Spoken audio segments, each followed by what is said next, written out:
بسم اللہ الرحمن الرحیم نحمدہ ونصلی علی رسولہ الکریم اما بعد۔ پیارے پیارے بچوں، ننھے منھے پھولو، اللہ تعالیٰ آپ سب کو ہمیشہ خوش رکھیں اور فلسطین کو آزادی نصیب فرمائیں اور وہاں کے مسلمانوں کو فتح عطا فرمائیں۔ الاحسان اکیڈمی والے چچا کی طرف سے السلام علیکم ورحمۃ اللہ وبرکاتہ۔ پیارے بچوں، ہماری آج کی کہانی کا عنوان ہے بڑا الو کا پٹھا تھا۔ کیا عنوان ہے؟ بڑا الو کا پٹھا تھا۔ پیارے بچوں، آپ کو پتہ ہے کہ نبی پاک صلی اللہ علیہ وسلم اللہ تعالیٰ کے آخری نبی ہیں۔ نبی پاک صلی اللہ علیہ وسلم کے بعد اللہ تعالیٰ نے کسی کو بھی نبی نہیں بنایا اور نہ ہی بنائیں گے۔ اور نبی پاک صلی اللہ علیہ وسلم نے بتایا تھا مسلمانوں کو، صحابہ کرام کو، کہ اور نبی پاک صلی اللہ علیہ وسلم کو اللہ تعالیٰ نے بتایا تھا کہ آپ کے بعد ایسے لوگ پیدا ہوں گے جو کہیں گے کہ جی ہم نبی ہیں۔ کوئی کہے گا میں نبی ہوں، دوسرا کہے گا میں نبی ہوں، تیسرا کہے گا میں نبی ہوں۔ تو نبی پاک صلی اللہ علیہ وسلم نے فرمایا کہ وہ سارے کے سارے جھوٹے ہوں گے، اور چھوٹے جھوٹے نہیں، بڑے جھوٹے ہوں گے۔ اور صرف جھوٹے نہیں، وہ بڑے مکار ہوں گے، بڑے چالاک ہوں گے، بڑے تیز ترار ہوں گے۔ تو اس لیے ان کے لیے دو لفظ استعمال کیے کہ دجال ہوں گے اور کذاب ہوں گے۔ تو اب نبی پاک صلی اللہ علیہ وسلم کے بعد جو کوئی بھی کہے کہ مجھے بھی اللہ نے نبی بنایا ہے، جن کو اللہ نے پہلے نبی بنا دیا وہ تو پہلے بنا دیا نا، عیسیٰ علیہ السلام کو اللہ تعالیٰ نے پہلے ہی بنا دیا۔ بعد میں اگر کوئی کہے کہ نبی پاک صلی اللہ علیہ وسلم کے بعد اللہ تعالیٰ نے مجھے نبی بنایا ہے، تو وہ جھوٹا ہے، وہ کذاب ہے۔ تو آپ کو پتہ ہے کہ ایک تھا مرزا قادیانی، اس نے بھی کہا تھا کہ اللہ تعالیٰ نے مجھے بھی نبی بنایا۔ تو چونکہ اللہ کے نبی نے فرمایا تھا وہ جھوٹا ہے، وہ کذاب ہے۔ تو ایک عالم تھے، وہ تقریر کر رہے تھے۔ تقریر میں انہوں نے کہا کہ مرزا قادیانی بڑا الو کا پٹھا تھا۔ اب مرزا قادیانی کے جو ماننے والے ہیں، جو قادیانی لوگ ہیں، انہوں نے ان کے خلاف تھانے میں پرچہ کٹوا دیا، مقدمہ کر دیا کہ انہوں نے ہمارے نبی کو الو کا پٹھا کہا ہے۔ وہ عدالت میں چلا گیا۔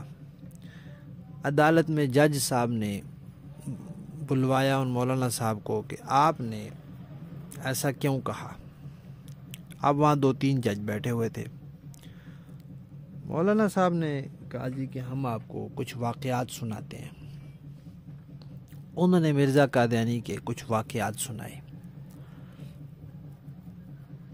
ایک واقعہ انہوں نے سنایا کہ مرزا قادیانی جو تھا اس کو بار بار پیشاب آتا تھا۔ تو پہلے زمانے میں آپ کو پتہ ہے بچوں، ٹیشو پیپر نہیں ہوتے تھے، تو اس وقت صفائی کے لیے مٹی کے چھوٹے چھوٹے ٹکڑے رکھتے تھے، ان کو کہتے تھے مٹی کے ڈھیلے۔ اس سے صفائی کرتے تھے، صفائی کر کے وہ پھینک دیتے تھے۔ جب استنجا کرنا ہوتا تھا تو وہ مٹی کے ڈھیلے استعمال کرتے تھے۔ اس وقت بیت الخلاء تو نہیں ہوتے تھے۔ اب اگر کوئی بیت الخلاء میں کرے گا تو بیت الخلاء بند ہو جائے گا۔ اس وقت باہر کھلی جگہوں میں، کھیتوں میں اس طرح باہر جاتے تھے اور اس کے بعد مٹی کے ڈھیلے سے صفائی کر لیتے تھے۔ مرزا قادیانی کی ایک جیب میں مٹی کے ڈھیلے ہوتے تھے صفائی کے لیے، اور دوسری جیب میں گڑ ہوتا تھا کھانے کے لیے۔ وہ کیا کرتا تھا، گڑ سے صفائی کر لیتا تھا اور مٹی کھا لیتا تھا۔ اچھا، یہ واقعہ سنایا انہوں نے۔ دوسرا واقعہ یہ سنایا کہ وہ جو کپڑے پہنتا تھا، قمیض، جیکٹ وغیرہ، اس کے بٹن نہیں اس سے سیدھے بند ہوتے تھے۔ بٹن ہوتے ہیں نا، بٹن قمیض کے، تو ان کے سامنے جگہ بنی ہوتی ہے، اس کو کاج کہتے ہیں۔ وہ سامنے بنا ہوتا ہے، اس سوراخ میں بٹن بند کرنا ہوتا ہے۔ اوپر والا بٹن سامنے، اپنے سامنے والے سوراخ میں، نیچے والا اس کے سامنے والے میں۔ تو وہ نیچے والا بٹن اوپر اور اوپر والا بٹن نیچے بند کر دیتا تھا، وہ پھر بہت برا لگتا ہے۔ یہ واقعہ بھی سنایا انہوں نے۔ تیسرا یہ ہے کہ اس کو جوتوں کا پتہ نہیں چلتا تھا، الٹے سیدھے کا۔ تو اس کی امی نے اس کو نشان لگا کے دیا کہ یہ نشان والا جوتا اس پاؤں میں پہنا۔ اس کو پھر بھی یاد نہیں رہتا تھا، وہ دایاں جوتا بائیں پاؤں میں پہن لیتا تھا اور بایاں دائیں پاؤں میں پہن لیتا تھا۔ اب انہوں نے یہ واقعات سنائے نا تو ایک جج صاحب کہتے ہیں بڑا الو کا پٹھا تھا اب وہ جج نے بھی کہہ دیا بڑا الو کا پٹھا تھا، تو وہ مولانا صاحب نے کہا کہ دیکھیں بھئی یہی بات ہم نے کہی تھی کہ بڑا الو کا پٹھا تھا، آپ بھی یہی کہہ رہے بڑا الو کا پٹھا تھا، تو ہم نے واقعات سنائے تو ان واقعات سے پتہ چل گیا کہ وہ واقعی الو کا پٹھا تھا تو پھر کیا ہوا، پھر وہ جج نے کہا کہ بالکل انہوں نے ٹھیک کہا ہے، وہ واقعی الو کا پٹھا تھا، اور یہ جو ہے نا قادیانی انہوں نے جو عدالت میں درخواست دی ہے ہم اس کو واپس کرتے ہیں، یہاں درخواست دینے کی ضرورت نہیں ہے۔ تو یہ تھی ہماری کہانی کہ بڑا الو کا پٹھا تھا، کہانی ختم۔